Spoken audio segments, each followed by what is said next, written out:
If you're watching this video, you're probably either thinking about picking up Boneworks, or you've picked up Boneworks and just haven't had a chance to play it and are wondering, what's the buzz about. Let me start with the fact that I really wanted to love this game. I felt like this game could really change our expectation of gaming in virtual reality. The physics looked amazing, the graphics looked amazing, everything about this was screaming that this would be a massive hit. When it came out, it sold a ton of copies. But now that I've played it for a bit, I find I'm just not going back to it. I mean, I look at my virtual reality library, and really the games that I'm playing are, Arizona Sunshine or Star Trek Bridge Crew. So far, it is everything but Boneworks. I was so excited about this game that me and a colleague took the day off work. We picked up the game, installed it the moment it released on Steam, and just jumped into action and started recording some gameplay footage. And I put up some of those videos, and I'll tell you, the first, few hours of gameplay, we absolutely loved it. We had a blast together. One of us was playing, one of us was sitting commentating and just, exploring the environment, and it was amazing. The problem is, after that first session and maybe the day after, I found I just wasn't going back to the game. And when I did go back to the game and I found that I had to restart a level, which, these Boneworks levels, I've heard this from a lot of people, if you really want to explore them, they take a while. So restarting a level after you put an hour, if you didn't reach the end of a save point, can be very frustrating. So I had to really plan out a couple of hours or an hour and a half of time to play Boneworks, because you can't just pick it up and play for 15 minutes.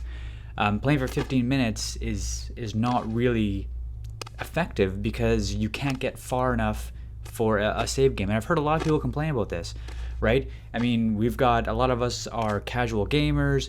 We don't always have blocks of 2 hours or an hour and a half at a time to play, in which case it's really hard to just pick up the game. Where something like Pistol Whip, if I just want to play for, 1 or 2 songs, 10, 15 minutes, I can flip on my machine, put on my headset, play a song, play around, and I'm done. I can go into something else.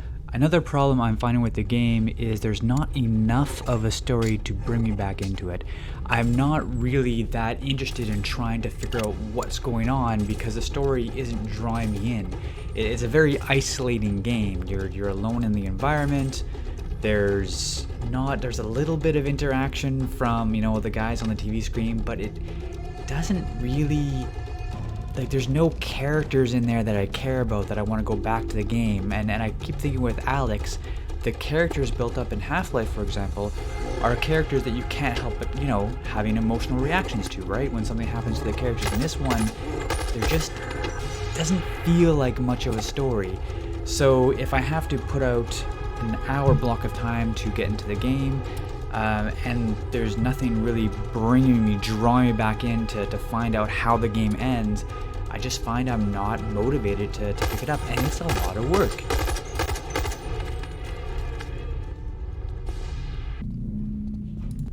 There are also these really weird interactions sometimes. So in this example, I'm about to go through this gate, so I take the gun, I shoot off the lock, and that draws the attention of the Ridgeman here.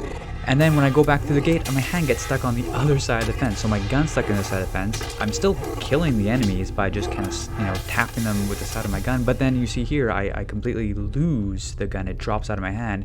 And now I'm rushing away trying to figure, okay, well, what am I going to do here? I've got to try and pull out a weapon so I get far enough. Hit the wrong menu key, of course. And then go to my inventory and grab my hammer, and I'm okay. But that weird interaction of having my hand stuck through on the other side of the fence was very awkward. And it's kind of minor, but it sort of breaks that feeling of immersion when something strange like that happens. What I love and hate about the physics is it's a lot of work to do anything in the game. If you want to just move around and climb a ladder, for example, you've got to physically, one hand over the other, climb the ladder, and it takes a little bit of time. Jumping on boxes, building ladders, all this stuff is really intriguing and fun, but gets old pretty quick because you want to make a little bit of progress in the game. Now, that's not for everybody. Some people are absolutely loving just messing around with the physics, but I just find I don't have enough time to set aside to, or not set aside to, but I can't spend an hour building a ladder of boxes just to get to the next part of the level. I want to be able to progress through the game a little bit and just enjoy a story again, but there's not much of a story there to enjoy. The other thing I'd like to address is motion sickness in the game. So the first few times I played, I didn't get a lot of motion sickness. I was playing through, everything was feeling great. Once I realized that there was no save points and you had to play through an entire level, I found that having to commit that hour, by the end of the hour, I was starting to feel a little bit of motion sickness. And I can go, a half hour, even 45 minutes, but anything more than an hour of a lot of running around and jumping around and moving, I have to sit down, I have to take a break.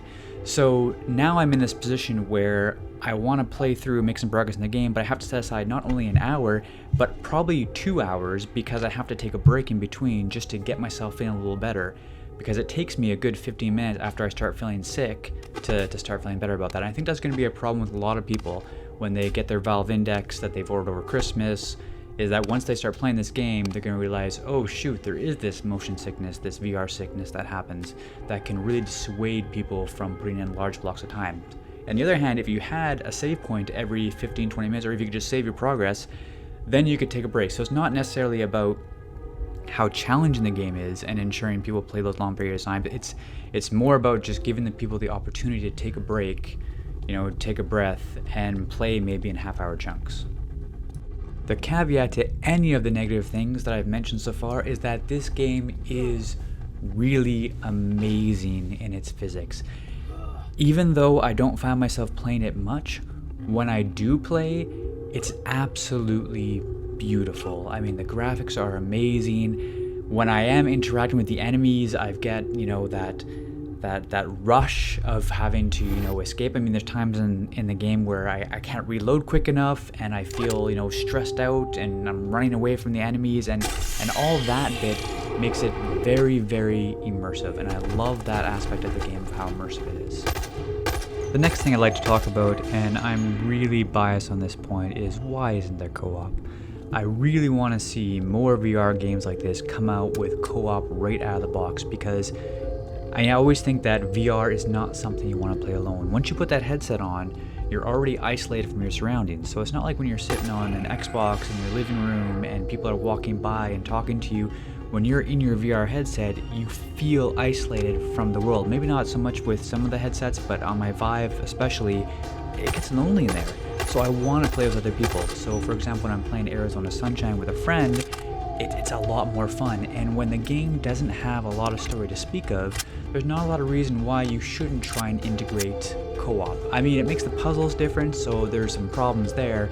But in general, I want to see more of these games come out right away with co-op, so people can play together and people can have social VR experiences. If this was a co-op game, I think I'd be playing it non-stop with my friends, just because it's so much more fun. There's someone to laugh with when something funny happens. And that's a big thing, is sharing that experience makes it so much more fun. And you get a little bit of that when I post something on YouTube, for example, and someone likes it or watches it again. You can get it as an after effect on that. But when I'm actually in the game, doing this stuff, having a laugh, I find it so much more fun in co-op. So hopefully we'll see that as maybe an afterthought, maybe something to add on later, or more people coming out with games will start thinking right away, let's design this with co-op in mind. Scenes like this make me laugh so hard though. I would love to be in a scene like this with a friend, because while I was watching these, three guys trying to get the stairs and falling over and over again on their faces, I mean, I was laughing so hard inside, throwing things down the stairs, trying to get them to trip. And that's another great thing about this physics, is you can interact with the enemies in such a weird way. So I hope you enjoyed this review. I hope it was helpful. If you're thinking about buying Boneworks, I think it's still a great game. There's a lot there, and it's not that expensive. I mean, you pick it up, you get a few hours, it's still worth, about as much as going out to a movie with popcorn and a drink, and I think you get more out of it than anything else. And I really think it set the bar for what virtual reality games are going to look like over the next year. if you like this at all, go ahead and subscribe. I'm going to be coming out with some more videos focused on multiplayer games. That's where my passion is. I just had to cover a little bit about Boneworks because of the fanfare around it. But if you like things like Star Trek Bridge Crew, Arizona Sunshine, Rec Room, those types of videos are the kind of things I'm going to be making over the next few weeks. If you have some feedback, feel free to comment. If there's some improvements you'd like me to make some videos, anything in particular you'd like to see, just go ahead and put it down there. And thanks for watching.